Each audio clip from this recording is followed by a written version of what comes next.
नमस्कार दोस्तों, विद्यार्थी क्लासेस में आपका स्वागत है। तो दोस्तों, बिहार वालों के लिए बहुत अच्छा खुशखबरी है। अभी कुछ देर पहले बिहार कर्मचारी आयोग ने अभी कुछ देर पहले नोटिफिकेशन जारी किया है, जो विज्ञापन संख्या 1/22 से रिलेटेड है।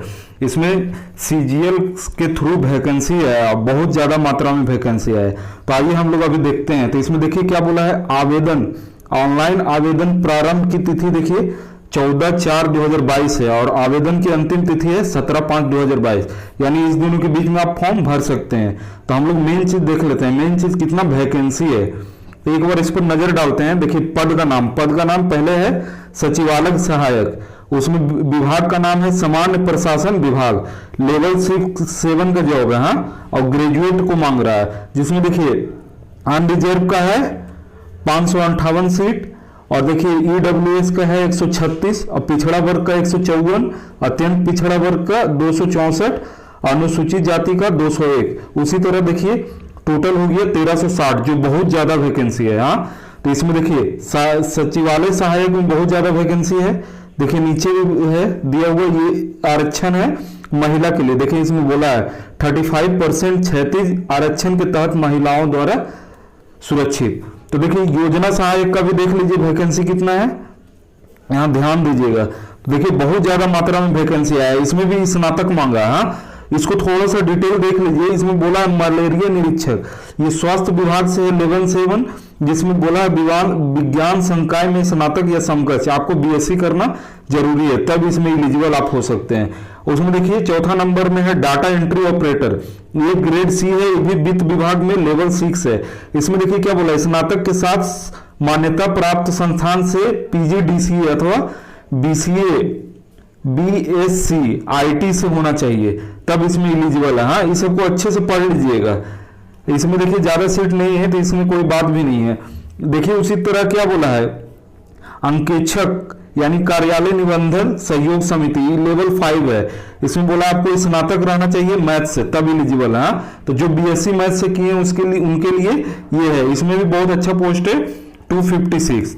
आइए हम लोग नेक्स्ट देखते हैं। नेक्स्ट में क्या है, नेक्स्ट में आपको देखिए यहाँ है आप पद का नाम, देखिए अंकेक्षक है, अंकेक्षक निदेशालय से। इसमें देखिए इसमें भी आपको बीकॉम अगर किए हुए हैं तो भी आपका अच्छा है। इसमें संख्याकी अथवा गणित में होना चाहिए। इसमें भी देखिए बहुत ज्यादा मात्रा में वैकेंसी है। तो हम लोग देखते हैं इसके बारे में क्या क्या बोला गया है। देखिए न्यूनतम शैक्षणिक योग्यता, तो ऑनलाइन आवेदन समर्पित करने की अंतिम तिथि तक अभ्यर्थियों को मान्यता प्राप्त विश्वविद्यालय से स्नातक उपरोक्त तालिका में वर्णित जो भी पद दिया हुआ है वो इतना न्यूनतम होना चाहिए। कब? जब फॉर्म का अंतिम डेट है उससे पहले तक का होना चाहिए। हाँ, ध्यान दीजिएगा। इसमें देखिए आरक्षण के बारे में कुछ कुछ देख लीजिएगा, दिया हुआ है। देखिए इसमें होना चाहिए कि बिहार अधिनियम 15/2003 मूल के आलोक के राज्याधीन सेवाओं में आरक्षण लाभ राज्य मूलवासी ही को ही देय होगा, यानी जो वहां का बिहार का निवासी है उन्हीं को मिलेगा। ऑनलाइन आवेदन पत्र में दावा किए गए आरक्षण श्रेणी में किसी भी परिस्थिति में परिवर्तन नहीं होगा। इस संबंध में आवेदन पर विचार नहीं किया जाएगा। गलत आरक्षण का दावा करने पर उसे अनारक्षित श्रेणी माना जाएगा। अगर आप गलत भर दिए फॉर्म तो उसमें आपको जनरल मान लिया जाएगा। अगर आप दिए सर्टिफिकेट और वो लास्ट में नहीं शो कर पाए तो आपको अनरिजर्व मान लिया जाएगा। तो देखिए इसमें क्या क्या दिया हुआ है। अनुसूचित जाति के बारे में देखिए यहाँ क्या है, संबंधित प्रमाण पत्र को काउंसलिंग के समय प्रस्तुत करना अनिवार्य है। आप वहां जो दीजिएगा उसको वहां प्रस्तुत करना पड़ेगा जब काउंसलिंग होगा तब। तो उसी तरह देख लीजिए, धीरे धीरे इसको पढ़ लीजिएगा अच्छे से। इसको हम टेलीग्राम चैनल में डाल देंगे, आप लोग अच्छे से इसको ध्यान से देख लीजिएगा। हाँ, इसमें देखिए कुछ कुछ जो मेन पॉइंट है उसको बता देते हैं। जैसे देखिए ये सब तो पढ़ ही लीजिएगा। यहाँ देखिए अभ्यर्थी द्वारा प्रारंभिक परीक्षा के लिए ऑनलाइन आवेदन करते समय किए गए दावे के अनुसार सभी प्रमाण पत्र नंबरवार यहाँ सब देना है, डेट के साथ सब चीज यहाँ डालना है। और उसके बाद क्या बोला, मुख्य परीक्षा के आवेदन में यही विवरण अंकित रहेंगे। काउंसलिंग के समय ऑनलाइन आवेदन में अंकित प्रमाण पत्रों को प्रस्तुत करना अनिवार्य है। उपरोक्त वर्णित मूल प्रमाण पत्रों को प्रस्तुत करने के लिए काउंसलिंग के पश्चात कोई समय देर नहीं होगा। इसमें आपको टाइम नहीं देगा। अगर आप जो भी डाले हैं वो नहीं दीजिएगा तो आपको टाइम नहीं मिलेगा, सीधे जनरल में डाल दिया जाएगा। यहाँ बोला है अभ्यर्थियों की उम्र सीमा देखिए, न्यूनतम वर्ष 21 वर्ष है, हाँ, और अधिकतम देखिए, अधिकतम अनारक्षित वर्ग के पुरुष के लिए 37 वर्ग है, यानी जनरल के लिए 37 पुरुष के लिए बोल रहे हैं, और अगर आप महिला हैं तो 40 के लिए, और अगर पिछड़ा वर्ग है, अत्यंत पिछड़ा वर्ग, पुरुष महिला कुछ भी हो आपको 40 मिलेगा, और अगर एसटी एससी पुरुष महिला कुछ भी हो तो आपको 42 मिलेगा। इसको आप ध्यान से देख लीजिएगा। हाँ, नेक्स्ट पेज हम लोग देखते हैं। नेक्स्ट पेज में देखिए यहाँ परीक्षा शुल्क ऊपर तो देख ही लेंगे, यहाँ देखिए जो जो मेन पॉइंट है वो बता दे रहे हैं। देखिए यहाँ परीक्षा शुल्क, अगर आप जनरल है तो आपको 540 लगेगा, जनरल BC1 BC2 के जितना भी पुरुष है 540 लगेगा, ST SC और बिहार के स्थायी निवासी है तो 135 लगेगा, और जितना भी महिला है या दिव्यांग है सबका 135 होगा, और देखिए बिहार राज्य के बाहर के जितना भी पुरुष महिला है सबको 540 लगेगा, ये आप ध्यान दीजिएगा। इसमें आप डेबिट कार्ड UPI सब चीज से कर सकते हैं। हाँ, और नेक्स्ट यहाँ देखिए यहाँ बोला है कि ऑनलाइन रजिस्ट्रेशन के पश्चात परीक्षा शुल्क ऑनलाइन पेमेंट गेटवे के माध्यम से दिनांक 14/4/22 से 15/5/22 तक ही जमा किया जा सकेगा, ये भी आप ध्यान दीजिएगा, इसी के बीच में आपको पेमेंट करना है। अब परीक्षा की प्रकृति देख लेते हैं कि किस तरह परीक्षा होगा। तो देखिए यहाँ बोला बिहार कर्मचारी चयन आयोग परीक्षा संचालन नियमावली 2010 40,000 से अधिक आवेदन प्राप्त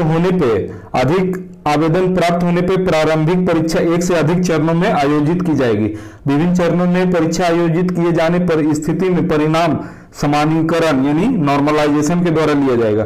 प्रारंभिक परीक्षा के वस्तुनिष्ठ ऑब्जेक्टिव होगा, और देखिए प्रारंभिक परीक्षा के माध्यम से कोटिवार उपलब्ध रिक्तियों को 5 गुना मुख्य परीक्षा के लिए लिया जाएगा। हाँ, और देखिए प्रारंभिक परीक्षा में एक पत्र समान ज्ञान का होगा। समान ज्ञान में देखिए समान अध्ययन, समान विज्ञान एवं गणित, और ये रीजनिंग। तो देखिए समान अध्ययन भी होगा, समान विज्ञान एवं समान गणित, देखिए ये 50 मार्क्स का होगा, और ये दोनों 25 होगा।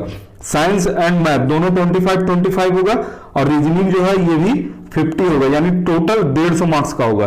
तो देखिए हम लोग जीके एंड साइंस का इसमें ऑब्जेक्टिव क्वेश्चन इस चैनल में डालते जाएंगे। हाँ, तो आप लोग क्या टॉप 10 क्वेश्चन करके डालेंगे, आप देखते जाइएगा, उतना भी रिवीजन करते जाइएगा, क्योंकि सारा क्वेश्चन इंपॉर्टेंट रहेगा, तो उसको भी आप ध्यान दीजिएगा। हाँ, तो अब देखिए इसमें क्या है, सिलेबस देखिए दे दिया गया है। सिलेबस क्या है देख लीजिए एक बार ध्यान से।